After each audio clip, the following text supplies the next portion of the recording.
This is Georgia O'Keeffe, To See Takes Time. Hi, I'm Samantha Friedman. I'm Associate Curator in the Department of Drawings and Prints at the Museum of Modern Art. This is the first exhibition devoted to Georgia O'Keeffe at MoMA in 77 years. This exhibition is devoted to the artist's works on paper, showing a different side of an artist that we know famously for her paintings, and in particular, her flower paintings. But here we're getting a much more nuanced and complex view of this extremely radical artist by looking at her drawings. O'Keeffe made work in charcoal, in watercolor, in pastel, and we'll see her working from the 1910s, when she was a young artist making her breakthrough works on paper, all the way through the decades until the 1950s and early 60s, when she's making work that feels exceedingly fresh and contemporary today. This show thinks about the way that O'Keeffe made work in series, and we'll see as we look at different individual series today that she had different logics or reasons for making works in series, whether she was pursuing a form across multiple mediums, whether she was tracing a natural phenomenon that occurred over time, or even getting to know a person over multiple drawings.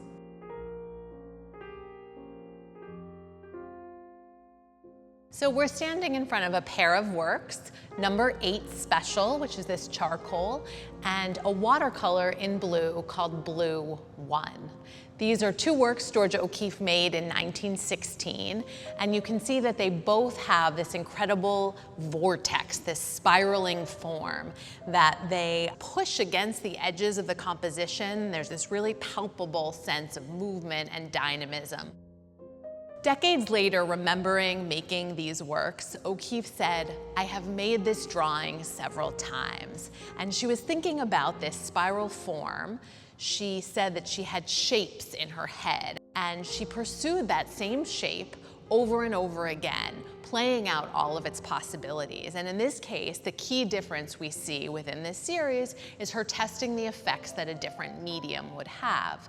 In these early breakthrough years, at the beginning of her career, she was an art teacher. She was taking teaching jobs in South Carolina, in Virginia, in Texas, traveling around, teaching her classes by day and making her own work, inventing her own radical language at night. And so she would put these large, really ambitious sheets of ribbed paper on the floor and work the charcoal into them really physically and make a work like this. She coaxes a really complex set of values and tones even out of charcoal. You get a much more textural application where you can really see the white of the paper coming through. You get much denser velvety blacks where you can't see any paper coming up at all. You can see her using the point of the charcoal to really articulate a line or a border. And then you can see her also rubbing the charcoal or even lifting it out with a rag or her fingers to create a lighter effect. And she said she wanted to keep on doing that in only black and white, using only charcoal,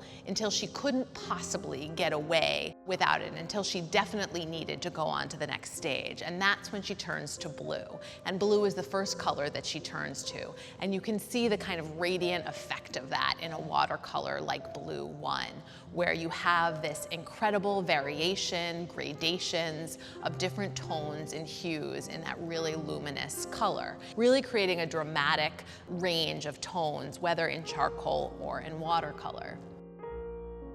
We're standing in front of a resplendent octet of watercolors that O'Keeffe called the Evening Stars. And she made this series of watercolors when she was teaching in Canyon, Texas. When she goes to Texas, she is so taken with the colors and the expansiveness of the sky.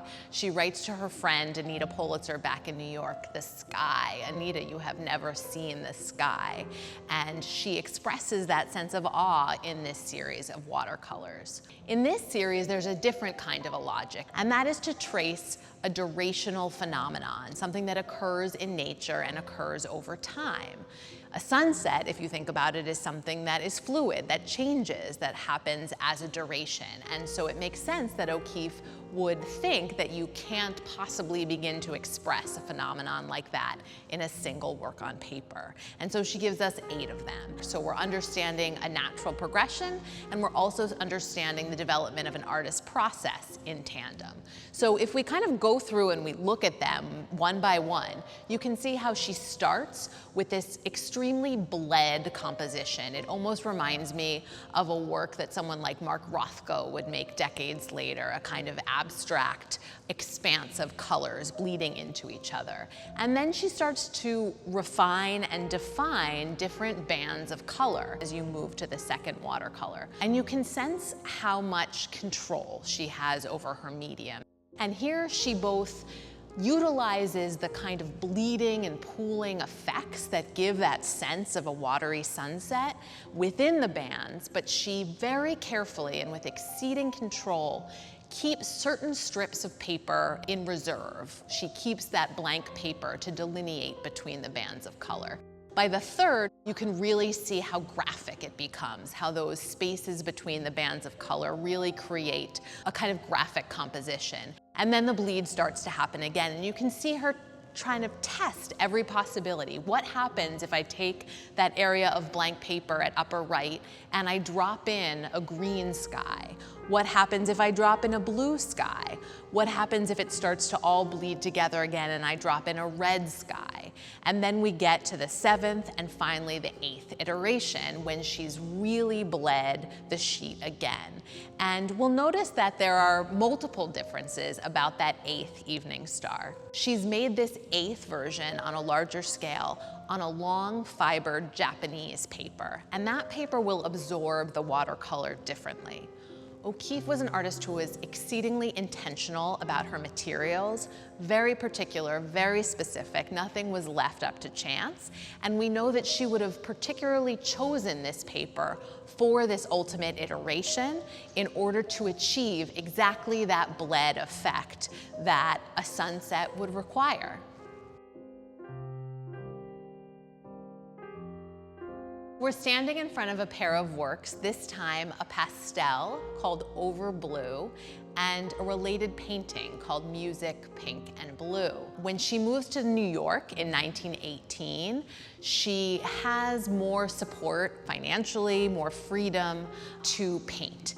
As she begins to work in oil paint, she recognizes that pastel has very similar attributes to oil paint. It has a similar chromatic palette, it has a similar matte texture, and so she can test some of the effects that she'll eventually explore on canvas in pastel. And she works that pastel so smoothly. It's almost difficult to tell where one color stops and another starts because the passages and the transitions are so smoothly gradated. O'Keeffe used some commercial pastels. She also made some of her own pastels, which really shows her commitment to the materiality of her works, that she was trying out different recipes. When you think about these two works in tandem, you can see she's exploring a very similar composition. We have this really dramatic blue void, and then we have this series of folds or arches that kind of frame that blue void, that passageway. You can see her testing out different chromatic relationships from the pastel to the painting. The pastel kind of glows with this like really luminous yellow that's then missing from the painting, which has more pink tones contrasted against the blue. This painting she has given the title Music, Pink and Blue No. 1. And it's interesting that she invokes the idea of music. And artists in these first decades of the 20th century who were interested in abstraction were often interested in thinking about music as a model to get away from representation. When she invokes the idea of music, I think she's thinking about all of those things, rhythm, harmony, tone, that are also very present in a composition like this.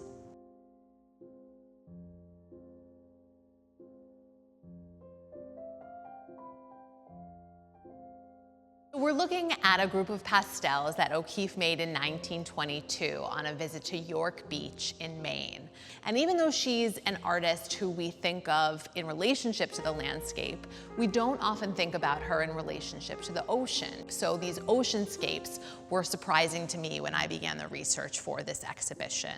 And when we think about these works, we can think about them in relationship to the letters that she's writing to Stieglitz on a daily, sometimes even more than daily basis. And she's really tracking and tracing the changes in the ocean. And so in a particular letter on a particular day, we can hear her talking about this kind of calm, cresting wave. But then her letters take a turn and she describes experiencing this really dramatic storm. And her letters are charged with this really intense energy, the same energy that she would have felt from seeing all of that lightning and thunder. And that's when we get these two pastels here. And when I first saw these pastels, I didn't know what to make of them. Their compositions are so strange. It's very difficult to kind of pick out what's going on until you read her letters about them. And she describes the colors of the sky, these gray clouds, the presence of the moon. She talks about this pink lightning. And what I love is that you think about the ocean as a really kind of organic space. And when you get this lightning, it's so geometric. You have these sharp angles and these really severe lines that she's making to express the experience of being in this storm. And she talks about running inside and getting out of the rain and watching the storm continue. And then she talks about working her pastels with all of that energy and electricity and frenzy that she experienced in the storm. She talks about working the medium with her fingertips until they wear down and hurt. So she's really going at it with her medium in a way that feels kind of energized with the charge of that storm.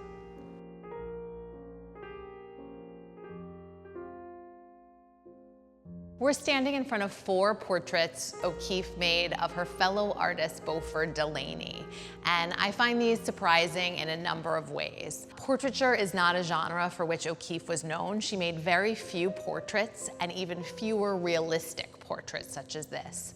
O'Keeffe is often known for her relationship to Alfred Stieglitz and his circle of American artists that he fostered from a very particular generation. And Delaney is a younger artist, and he's an artist that we normally associate more with the 1950s, 1960s, but they're not two artists that we would normally think of together in the same breath. And so the fact that they intersected reminds us that art history is more complicated than we often take it to be. And O'Keeffe told him that she didn't like to ask people to pose for her. This was because she was so often the subject of photographic portraits. Alfred Stieglitz was a renowned photographer, and he made an extended serial portrait of her in photographs. She said, "I have been much photographed." And I don't think she meant that in an entirely positive way. But what I find remarkable is that for someone who makes so few portraits, she not only made one, she actually made 5, 4 of which we see here. These 3 are in charcoal and that one in pastel. So she's making this really sustained portrait, a portrait that happens over time.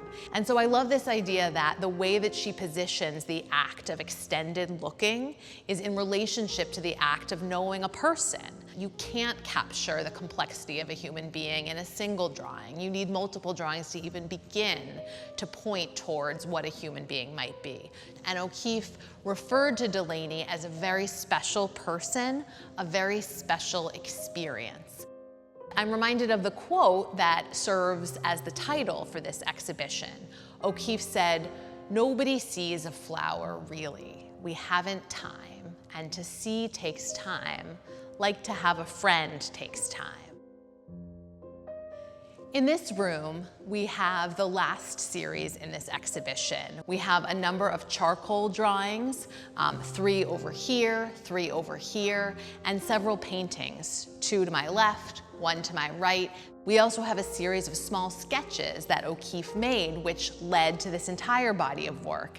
And she made those sketches on hotel stationery from the airplane, looking out the window at the ground below.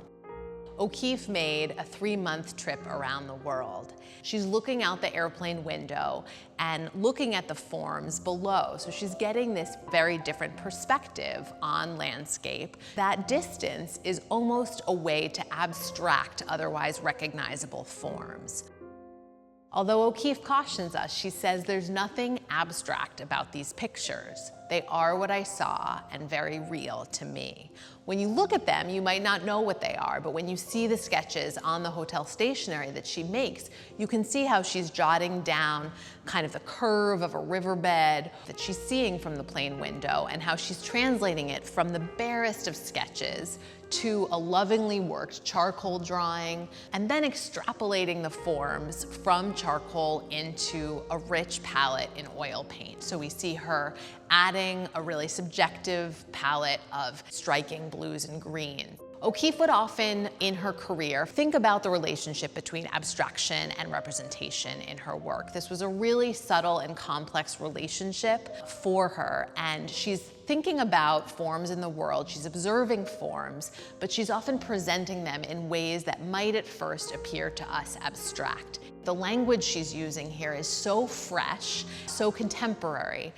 She's also exhibiting these works in the early 60s at the Downtown Gallery in New York, and it's at the same moment that the first astronauts are going to the moon. And I like thinking about that kind of sense of perspective, that sense of distance, that extreme aerial view in relationship to the kind of shifting perspective that she has from the airplane window.